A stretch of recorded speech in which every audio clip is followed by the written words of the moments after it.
L'alleanza d'amore tra l'uomo e la L'alliance donna, d'amour d'un homme et d'une femme, l'alliance pour la vie ne s'improvise pas.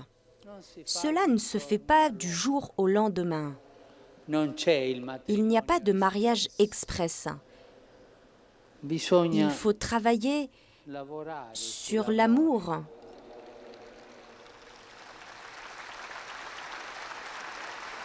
bisogna Il faut cheminer.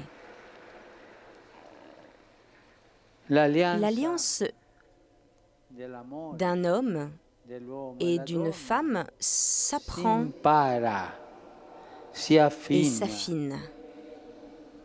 Mi permetto di dire Je me permets de dire que c'est une alliance artisanale.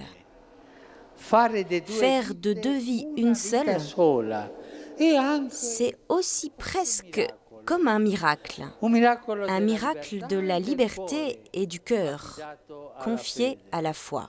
Ce sont les mots efficaces du pape durant l'audience générale sur la place Saint-Pierre. Les fiançailles, remarque-t-il, demandent un cheminement durant lequel l'homme apprend de la femme et la femme de l'homme. C'est un parcours qui va au-delà du tout de suite, car si l'on agit de la sorte, à la première difficulté ou à la première occasion, cela casse. Les fiançailles, a souligné le pape, permettent d'éprouver la volonté de protéger ensemble quelque chose qui ne pourra jamais être acheté ou vendu, trahi ou abandonné, aussi alléchante la tentation soit-elle.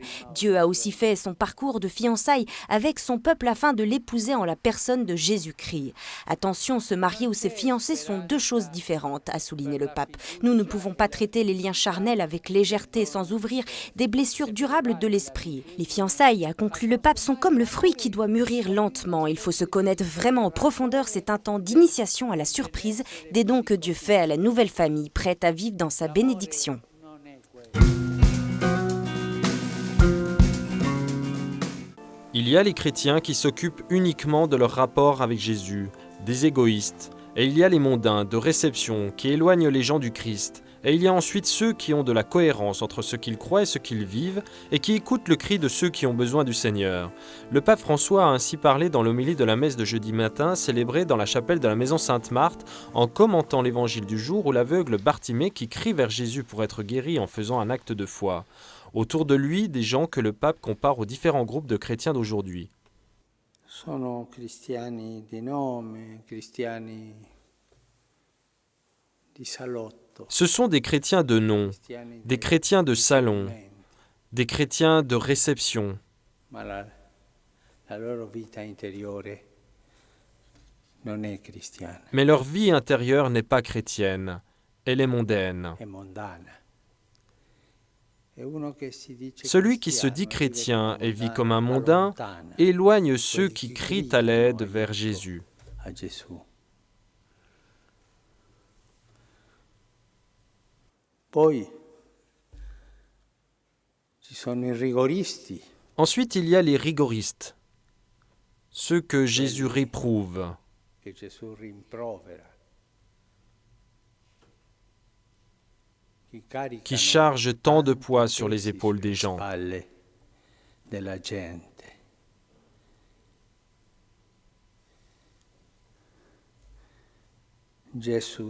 Gesù dedica loro Jésus leur dédie tout le chapitre 23 de Saint capitolo Matthieu. 23 di San Matteo. Ipocriti, Hypocrites, vous tirez profit des gens.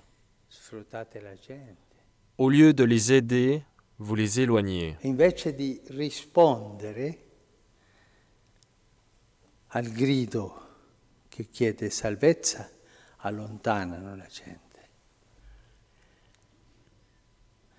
C'è il gruppo dei cristiani Il che y a le hanno groupe des chrétiens qui ont de la cohérence entre ce qu'ils croient et ce qu'ils tra vivent. quello che credono e quello che vivono.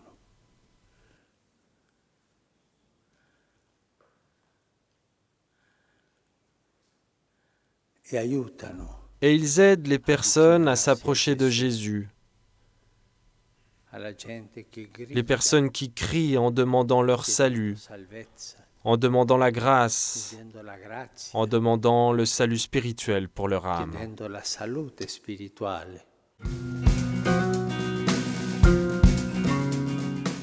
La nouvelle évangélisation consiste à prendre conscience de l'amour miséricordieux du Père pour devenir instrument du salut pour nos frères. Voilà ce qu'a dit le pape François aux participants de l'assemblée plénière du Conseil pontifical pour la promotion de la nouvelle évangélisation, une assemblée qui a travaillé sur le rapport entre évangélisation et catéchèse. Le pape les a invités à accueillir les signes des temps, à renouveler le langage de l'annonce sans avoir peur des défis et à offrir des réponses cohérentes élaborées à la lumière de l'évangile. La catéchèse est l'espace à l'intérieur duquel la vie des chrétiens mûrit parce qu'elle fait l'expérience de la miséricorde de Dieu. L'éducation à la foi est essentielle, elle requiert du courage, de la créativité et la décision d'emprunter des voies parfois encore inexplorées pour permettre la rencontre avec le Christ. C'est cela que les hommes aujourd'hui attendent de l'Église.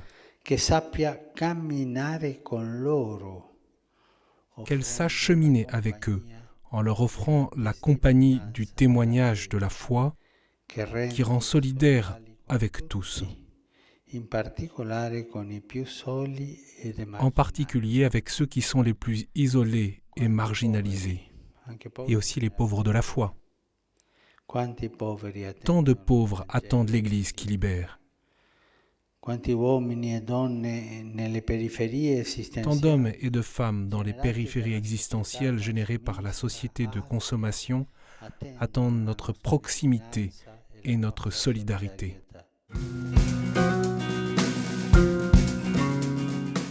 La plaie de l'avortement est un attentat contre la vie.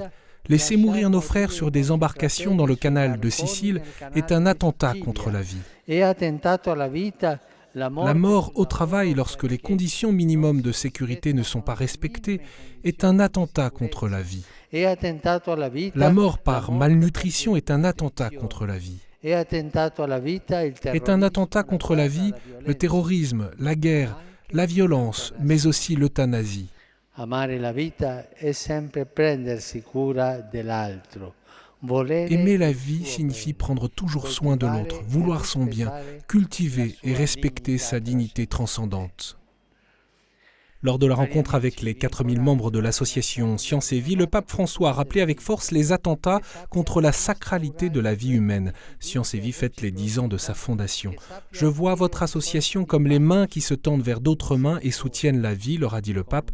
Le degré de progrès d'une civilisation se mesure à la capacité de protéger la vie, beaucoup plus qu'à ses acquis technologiques. Protéger la vie, en particulier dans ses étapes les plus fragiles.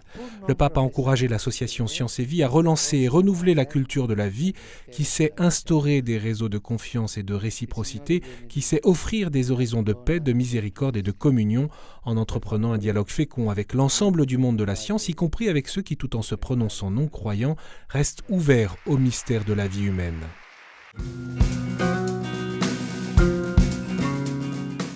Peu après 10h30 ce samedi matin, 200 petits voyageurs sont arrivés à la gare Vaticane par le train des enfants de détenus de la prison de Bari, Trani et Rome.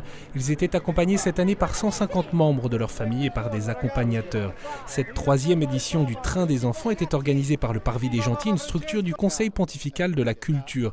Tous les participants ont rencontré ensemble le pape François dans la salle Paul VI. Le thème de la rencontre cette année était l'envol. Alors, serait-il possible de prier par le rêve ? Rejoindre la Vierge Marie à travers le sommeil constitue une prière. On peut dire « Maman, Sainte Vierge, je suis ici. Tu es la maman de Jésus. J'ai volé à travers mes rêves pour te trouver. » Peut-on faire ainsi ?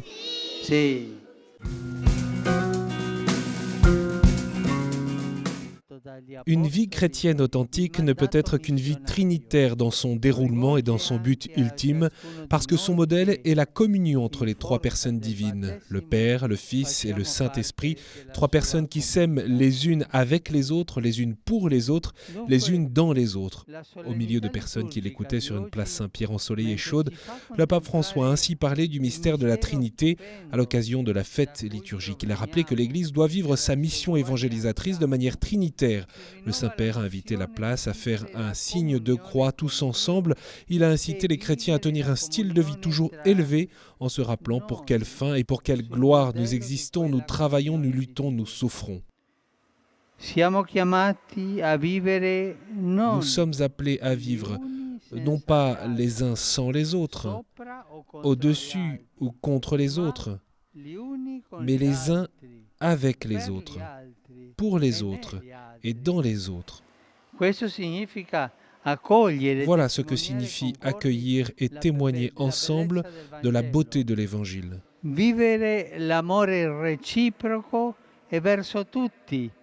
Vivre l'amour réciproque et envers tous, partageant les joies et les souffrances, apprenant à demander et concéder le pardon, valoriser les divers charismes sous la conduite des pasteurs. Le pape François a demandé l'intercession de la Vierge Marie pour l'Église au terme du mois de mai, et après l'Angélus, il a rappelé qu'il présidera ce jeudi à Rome la messe et la procession traditionnelle à l'occasion de la fête du Corpus Domini.